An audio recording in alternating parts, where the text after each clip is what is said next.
What's up guys? Una po sa lahat gusto kong klaruhin sa inyo na baka po kasi nalilito na po kayo sa aking mga content. Okay, so guys, let me remind lang po, yung Agad TV channel po is gumagawa po ng tips, comedy, pranks, or kahit na ano pa man dyan, basta't naiisipan ko lang po. Okay, so yun lang po guys, sana wag po kayong malito kasi ganun po talaga. Kahit ano po, hindi kasi permanente yung mga content na ginagawa ko kasi ayun nga po, kung ano lang po yung naiisip ko.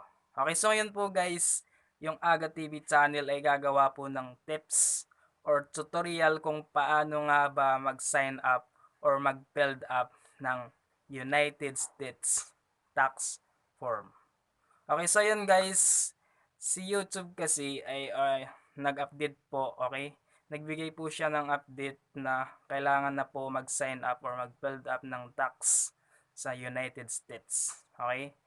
Nakita ko po yung update ngayong March 10. Okay, ngayon ko pa lang nakita. So yun po, ginawan ko na rin po ngayon ng tutorial para naman po sa mga bagong monetize dyan at saka para naman po makatulong ako ng kaunti. Okay? So yun guys, ibabahagi ko po ngayon sa inyo kung ano yung nalalaman ko, paano mag-build up, paano yung saktong pag-build up step by step. Hindi naman po siya ganun ka-perfecto pero gagawin ko po lahat ng aking alam or lahat ng aking nalalaman about sa pag-build up. So yan po guys, without further ado, simulan na po natin yung tutorial. By the way nga pala mga kaibigan, kung bago ka pa lang sa aking channel, huwag niyo pong kalilimutan i-subscribe, click the bell button, then pwede niyo rin pong i-like kung nagustuhan niyo po yung mga ginagawa kong vlog. Siyempre, huwag niyo kalilimutan mag-comment at share sa iyong mga kaibigan dyan. Okay guys, pwede rin po kayong mag-recommenda ng mga content na gusto niyong ipagawa sa akin as long as kaya ko, gagawin ko po para sa inyo. Yan po guys, simulan ko na po.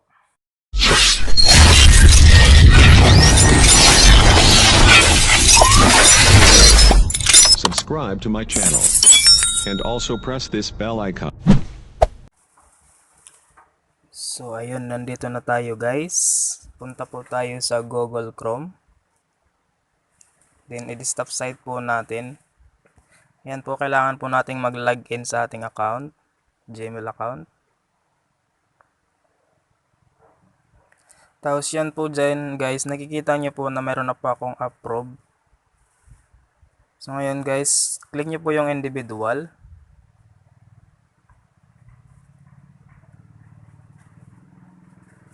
Tapos next, then are you a citizen of United States? No. And next. Katapos dyan guys, piliin nyo po yung una, yung W83 in. Then start.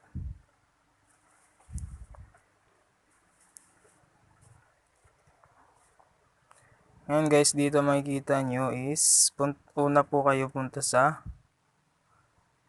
country, Philippines. Hanapin nyo po yung Philippines. Kung nasa Philippines po kayo. Tapos guys, punta po kayo sa foreign TIN. So yun po yung TIN mo kung mayroon na po kayo. Optional lang po siya guys, kung wala pa kayo okay lang, pero yun, kailangan talaga may TIN kayo kasi para maano nyo. So yun guys, pagkatapos ng TIN, nandito na po tayo sa address. Address line 1. Sulat ko po yung address ko dyan. Barangay Tagbakan, Salcido, Stern, Samar.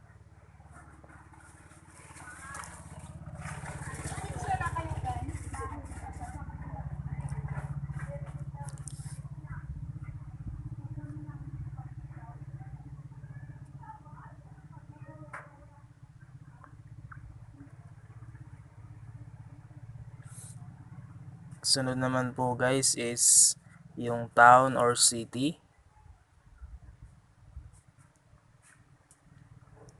Borongan City. Then yung postcode po guys, anong postcode nyo? 6 sa akin, 6807. Then province.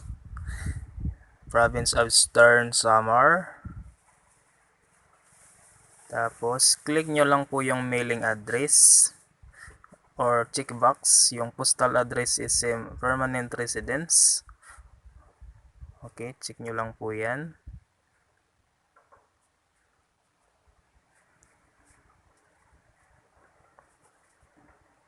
And then next, click yung next. And then guys, nandito na po tayo sa tax treaty. So yung USC at saka Philippines ay meron pong treaty o kasunduan, kaya yes yung sagot natin dito. We are resident of the country or region claiming treaty. Okay, ayun po. Then click nyo po yung checkbox. Resident country, region, or claiming treaty with the US. Checkbox, check. And then country po, Philippines.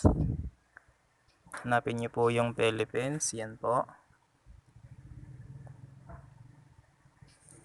Tapos, special rates and conditions.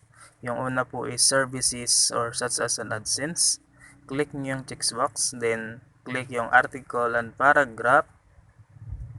Article 8 and paragraph 1. Withholding rate is 0% reduced rate. Then, check mo yung checkbox as a tax resident of the country by etc. Sunod naman po is motion, picture, and TV royalties such as certain.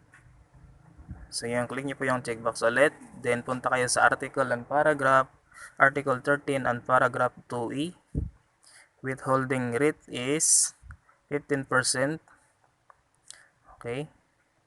Then, check nyo ulit yung checkbox as tax residents of the country, etc. Tax identity section meets the required, blah blah blah. So, sunod naman po is other copyright royalties such as Flea and YouTube partner program.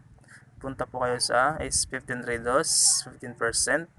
Article 13 and paragraph 2E. Check nyo rin ulit yung checkbox. Then, click next.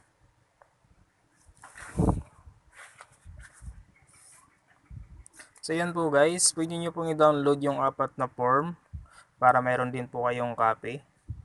Download nyo po yan, yan po yan.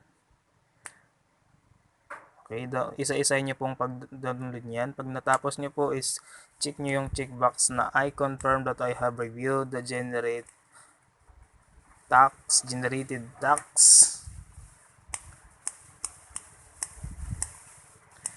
And then, dito naman po guys is sulat nyo po yung full legal name nyo po. Full name po.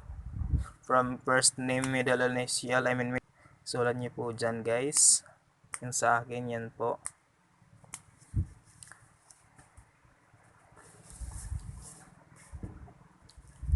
Aga Valdecanias Yutela.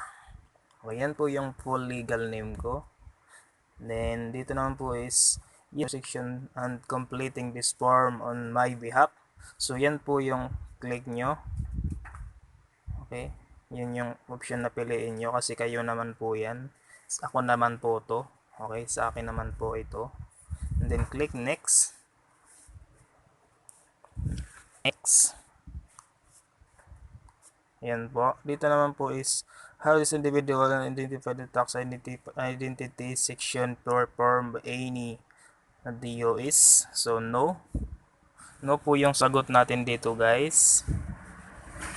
Sa global activity US. So, no po yung sagot, no. Okay, kasi hindi naman po tayo taga-US. Now, check mo yung checkbox that I certify that service provided to Google or its affiliates will be solely outside the US and that any labor or capital including facilities US. Okay, so yun po guys. Check nyo yung checkbox. Then, existing payments for 1,000 received in payment. So, I will choose choose option 1. I am providing tax for new payments profile that hasn't have received payment yet. Okay. Ayan na po guys. After all, yung submit. Okay, review nyo po ulit. Baka may nagkamali kayo sa pag-build up. So, yun na po guys. Na-approve na po yung United States Tax Info ko. Ganun lang po kasimple gawin. Kamali, pwede kayo mag-submit nyo form ulit. Then pwede, at saka hanapin nyo rin po guys sa Gmail yung email sa iyo ni Google. Ayan na po, nag-email sa iyo agad. Google Payments, your tax information has been approved.